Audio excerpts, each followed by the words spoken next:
overall in the draft, because the Blackhawks usually stink, they scooped him right up. And he basically did everything but score a goal last night. He looked good. An assist, yeah. And but it was a great game. Beat the Penguins in Pittsburgh. But for me, the story is the guys on the Pens making history. When I was still in Pittsburgh and still doing announcements for Penguins games, they drafted a teenage kid named Sidney Crosby. They called him Sid the Kid.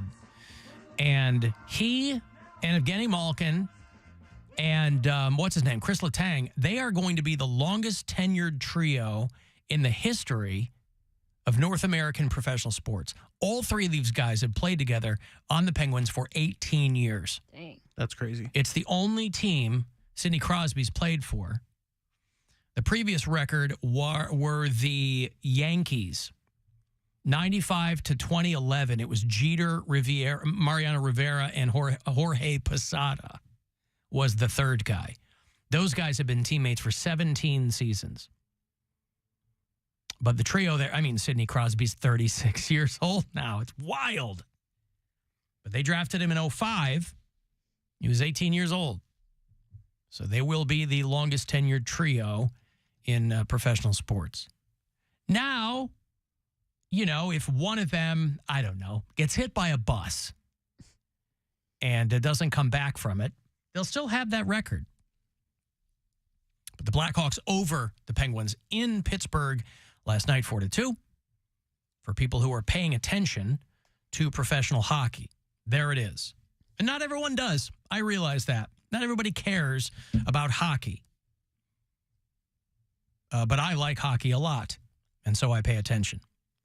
And for my Blackhawks, the only way to go is up, quite frankly, because they've been stinking it up for a minute. So everybody got moist in the shorts over them grabbing this Connor Bedard kid, so we'll see what happens there. He's so young. Like, when you see him, you're like, Looks like this he's is 12. the guy? Yeah. He looks like a little boy. You got to get them young. You got to get them when they're soft, Ew. when they're like a veal, so you can hammer them into being amazing hockey players. I mean, he already is. I feel weird calling him attractive. Why? He's know. 18. He's a good-looking kid. He's 18, 185 pounds. I know. Comes but out of Vancouver, gets scooped up by the Blackhawks. He looks Come like on. a Twinkie twink, and I'm just not used to seeing born 2005. It just seems so weird. Yeah, he's a soft Canadian boy. Ew, stop. 2005. A soft Canadian boy. Yeah. He is considered one of the greatest ice hockey prospects of his generation. He looks better in gear. Well, He everybody looks does. more like a man. Yeah, because he got the pads. Yeah. He's filled out a little bit. Yeah, he can't walk around in no hoodie or a T-shirt. Why not? He's 185. That's heavier than you. Oh, all right. You get on top and you know. Okay. I mean, you'd know he was there is all I'm saying. All right. Yeah. The weight of a man, Cody. Yeah, Talk about the that weight all of a the man. time. Yeah. I'm missing that Mhm. nowadays. That's right. So, yeah, because we lost Patrick Kane. We lost Jonathan Toews. Lost those guys. Now we got Connor Bedard, and they're putting all their eggs in that basket, boy. But beat the Penguins in Pittsburgh last night. Pittsburgh, by the way, at the top of the list of the cities that have filmed the most horror movies in them. I assume it started with George Romero filming Night of the Living Dead in his backyard. But Pittsburgh has 104 horror films under their belt. They're number one. Somebody did a huge ranking. I got to tell you, I went through the whole list. I could not find Cleveland. I found every other city. Dayton's like number 5. Cincinnati, Kettering, East Cleveland. Like, I couldn't find, or Cleveland Heights, rather. I couldn't find Cleveland on this list, these rankings of cities that have had the most horror films filmed there. That's because living here's a nightmare, Alan.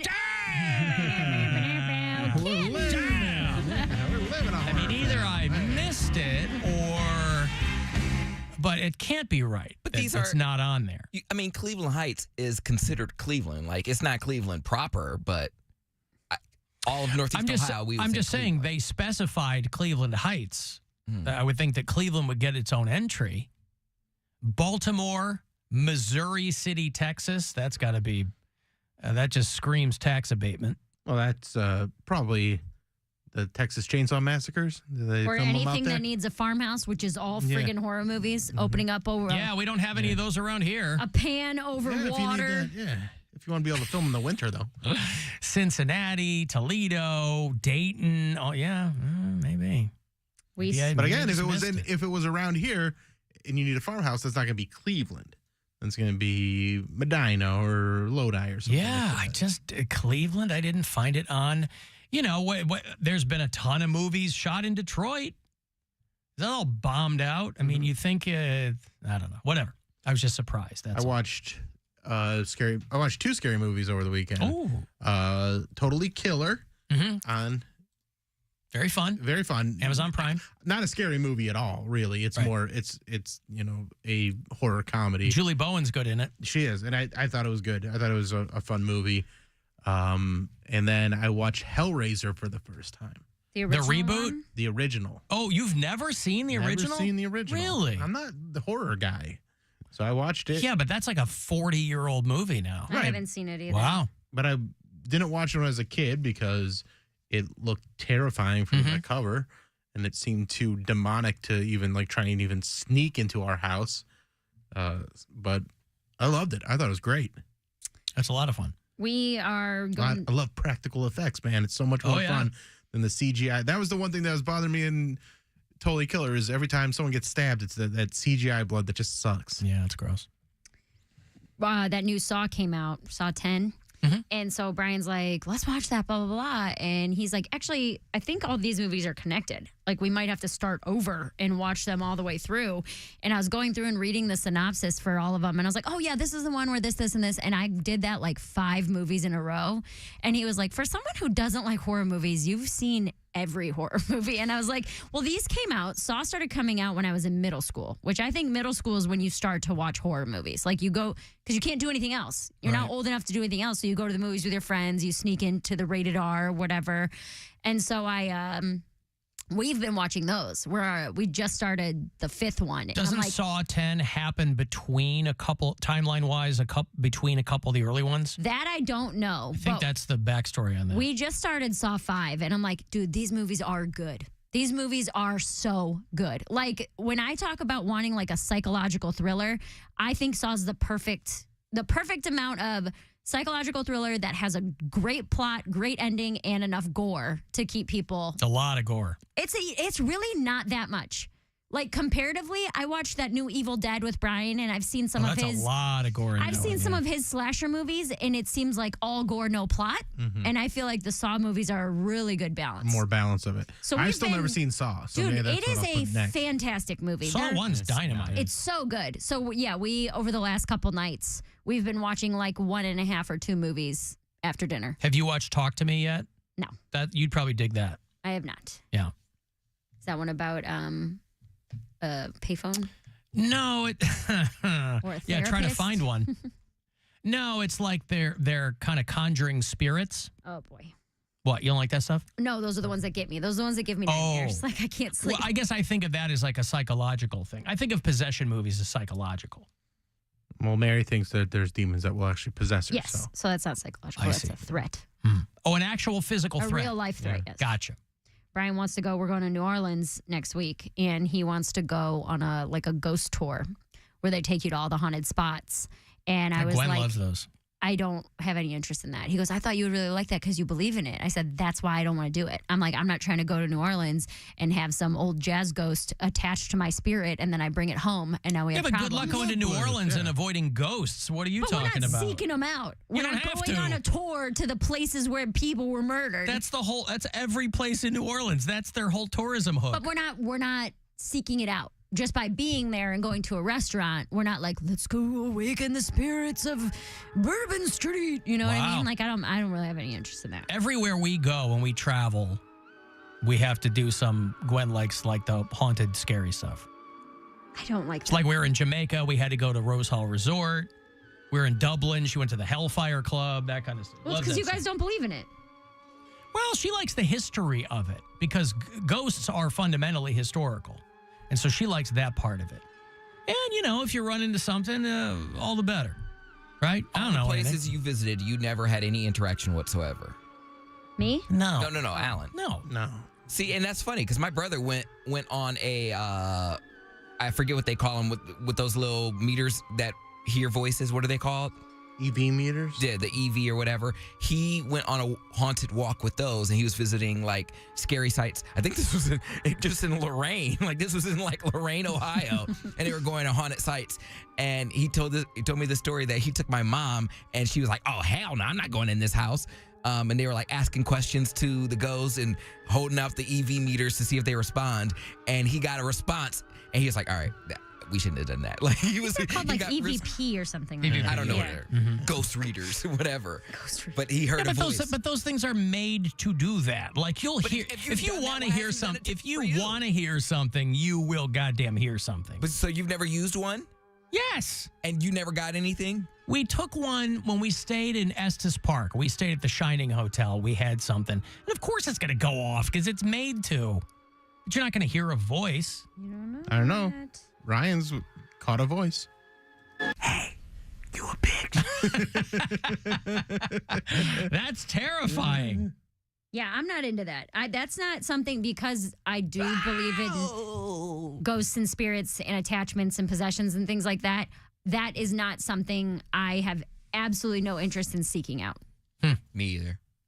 Well, He's yeah, like, if I you're thought that if might you're be not cool gonna for you. if you're not What? going to have fun, you shouldn't do it. Right. It's I supposed told to be him, I was fun. like, if you want me to not sleep for the next 2 weeks and be constantly on edge and freaked out at every little noise I hear in the middle of the night, then yeah, sure, let's go do that. What was that? Yeah, right. Oh my God, you'd be annoying. I know. You a bitch. I figure he would not want you on edge. Right. Yeah. So that's why I said, no, I do not want to do that. By the way, Old Jazz Ghost is at the Agora this weekend. That's very exciting. But yeah, watch okay. the Saw movies. If you are looking for a good, we're I'm rewatching gonna go through them. They're the so rest good. of the Hellraisers and then get to the Saws. But Saw 10 is supposed to take place between 1 and 2. Okay. Yeah, we just started 5. Dude, they're all really good. are there 10 of them? Yeah, this Yeah. is Saw 10. Insane. Well, the first 6 came out 6 years in a row. Just bam, It was bam, like bam. from 2004 to 2010, every single year there was a new Saw. And then it was a couple years later, and then that Chris Rock one. Rock Byron one was one. a couple years ago, which Which I heard people hate was that really one. bad. Yeah. Yeah, we haven't gotten to that one yet, but Yeah, every year you could count on a new iPhone and a new Saw movie. they're so good. Because it teaches you a lesson, Alan. Each movie has a theme, and he's teaching people a lesson, whether it's about revenge or letting go Being ungrateful. or being ungrateful. Who is he to judge? He's not. He's just a cancer patient. But he's the judge. He's an judge, engineer. jury, and No, executioner. he is not. He gives everyone a choice. He said, you have this contraption on your neck, and you could blow up in 60 seconds, but here's your choice. Well- Stick your hand in the acid and get the key. It's a Or don't. Hobson's choice. Who is he to put them there in the first place? He is John Kramer. Stop. Yeah, I would take the blowing up because I'm like, I don't feel no pain. Like I'm gone real quick. I don't think that that's true. If you woke up with a contraption around your neck, you would be panicked out of your mind, trying to do anything you could to get out of it. But then provided with the choice, if he says you're going to be blown up in 60 seconds, You're just going to lay there and be like, bring it on. I didn't say bring it on, but given the two choices, reaching my hand in acid, how can I trust and believe that what he's telling me is true? Then I just dip my hands in acid for no reason. Well, if you're going to die anyway, you might as well try. No, Why not? because Because why? he doesn't 'Cause try. 10 Why seconds does in that- acid, 10 seconds in acid, and you might save your own life. Or screw it, I'm going to die anyway. If you're going to die anyway, what's it matter if your hand's messed But up? he doesn't try. He wants to be in doesn't bed. like trying. Well, you're not in bed. You're chained up with bullets in your rib cage that are going to explode you from the inside guess out. what? I didn't start that fire, so now he's But bullying you're me. in it. You're He's going to bullying me. die. I don't pre- no, I'm I'm gonna not- cancel you, Jigsaw. No, I'm not going to tolerate that because that's bullying. I'm gonna tweet this, and you're gonna be so canceled. Make me You're not fight, gonna be able to do any more contraptions. make me fight for my life because you think that I'm ungrateful and I don't deserve it. What would Cody's jigsaw be? What would be his choice? Like some kind of sloth because he doesn't like to do anything? trap him to his bed, but the bed's an explosive. And all he has to do is get up. That's it. You just got to apply for a job, Cody. You have to do your podcast back-to-back weeks. Yeah, that's it. You have to send out a tape to a different market. Otherwise, his bed explodes. One of the Saw movies has the late Chester Bennington as one of the guys. He's glued to a car. Yeah. And he pulls himself before he hits some people. He's trying to pull his super glued skin away. It's really gross. That would be Poundcake. He'd be glued to his bed, and he could either get himself out of his bed, or it would explode. All you have to do is hit send on this email. All you have to do is read 20 pages in the Jared Kushner book. But the thing is, the thing that would get him out of bed, your Uber Eats has arrived. Mm-hmm. Make your choice. For me, Tobin Bell. My choice is not the tip. Tobin Bell, the greatest thing to ever happen to him in these Saw movies. He's the guy who plays Jigsaw. John Kramer. Oh, yeah. Actor is Tobin Bell. I don't think he did anything else, did he? He did. For me, he'll always be the proprietor of Bleecker Bob's Records on Seinfeld, where Kramer and Newman go and take him a bunch of albums that they think should be worth a lot. And he says, no. I'll give you $5. $5? Well, you know how much those records are worth? Yeah, I do. $5. Those records are worth more than $5? He's jipping us. You're jipping us. Well, what do you got here? You know, you got Don Ho live in Honolulu. You got Jerry Vale sings Italian love songs. You got Sergio Mendez. Now, come on. Wait. Sergio Mendez has a cult following. Why they follow him like a cult? He can't even walk down the street in South America. Look, that's his problem, all right? Now, you don't like it, too bad. I don't like it. I don't like it. All right, well, then get the hell out of my store, all right? You bring me something decent, I'll give you some money. All right, we'll be back, Jack. All right. We'll be back, Jack. He says, you are a piece of crap. You emit a foul and unpleasant odor. You piece of crap. You piece of crap. That's what he says. That's right. Tobin Bell. That's what I recall him from. It's so funny because we're watching the movies and, you know, it starts, each opening scene are friggin' brutal, man. Those opening scenes, they don't mess around. Within 10 seconds, you're watching someone's skull get turned backwards. Oh, yeah. But, Eat that, you piece of crap. I said to Brian, I was like, dude, if you woke up in a contraption like that, what would you do? And he goes, exactly what this person's doing. I'd be screaming and freaking out and trying to get out and yelling and moving my arms and legs. And I was like, yeah, but like, you got to know that's not going to work. Like, if you wake up completely chained with your mouth closed, like, you got to know that moving isn't going to do it. And he's like, I think your fight or flight would kick in. I'm like, I don't know. Yeah, I think so. I just remember the one where, and I think it might have been the girl who ends up being his acolyte later in the sequels, where she jumps into the pit of syringes. She doesn't jump. She gets thrown. Oh, God. Another guy that takes one her. is like, oh, my God. Another guy takes her, and that's in the third one. Another guy takes her, or the second one, Donnie Wahlberg. He's the cop in that There one. you go. Another crazy person takes her and throws her in there. She's got to dig through the syringes to find a key. Oh, They're pretty inventive. I mean, I will those give movies them are that. so good. It's just for my money, they kind of get a little monotonous. You're like, okay, because the first Saw was so, it wasn't just the gory stuff, it was the just dead ending of that movie was dynamite. You'd never seen anything like it. Right. Well, But- and here's the thing, watching them back to back, I remember feeling the same way. Where by the time you got to like the fourth or fifth one, I'm like, all right, blah, blah, blah. But I'm like really invested. Yeah. I think I care more about the plot and like how it like, okay, so we just watched the fourth one. And it's based around this guy whose kid was killed by a drunk driver. So he has to learn how to let go. That's his test. So he takes him through all these things and he meets different people who were responsible in the process. So he like the first lady he sees is the lady who drove away, the only eyewitness. And he's like, well, she's getting frozen to death. He's like, there's the key. You can unlock her if you want, or you can be vengeful and let her die. And then, you know, it's Would you let her die? well, and that's what I'm asking Brian as we're watching this. I'm like, if someone killed your kid in a drunk driving accident, and then you're faced with the judge who only gave him 6 months, you letting that judge go, or you letting him drown to death in pig guts? You know? Oh, is that the one with the pig mask saw for? No, the pig mask is in all of them. But this guy is chained by the neck in the bottom of a vat, and they bring out decaying pigs and drop them into like a wood chipper essentially, and he gets sprayed with all the guts until he eventually drowns. That's the thing with movies like that where you have contraptions and like there's no magical powers. Like somebody had to put all this stuff together. Yeah. And that's like That's what takes me out of it. I'm like, this guy made all these He's just an to engineer. get. Yeah, I That's know. his job. His trade is he's been an engineer for 50 years. My and then he dad got was an cancer. engineer. He wasn't putting together murder traps. But he and- probably could. Yeah, he could have. He certainly tried on If he me. got cancer and angry at society and he had enough passion for it, I bet he could. Well, he's dead now. He can't do anything. But Tell you what, that's the well, gee, thanks. Spoiler. That's the trick is you got to have a passion for those killing machines. right. You can't be wishy-washy. He about wants it. you to survive. Hey, there is a brand new award-winning Poundcake sports break ahead of you. It's going to be in your face, hot and frothy. Brand new for you. And I'll also have another $1,000 for you at 5:30, another keyword to get some money from the Buzzard Bookie. And after the break, I'll have those KISS tickets.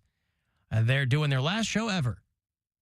Asterisk, maybe, in Cleveland on the 22nd at the Romo Fijo. And we'll hook those up coming back. It's the Alan Cox Show. On our free iHeartRadio app and your favorite smart device. Just tell it to play the Alan Cox Show. On iHeartRadio.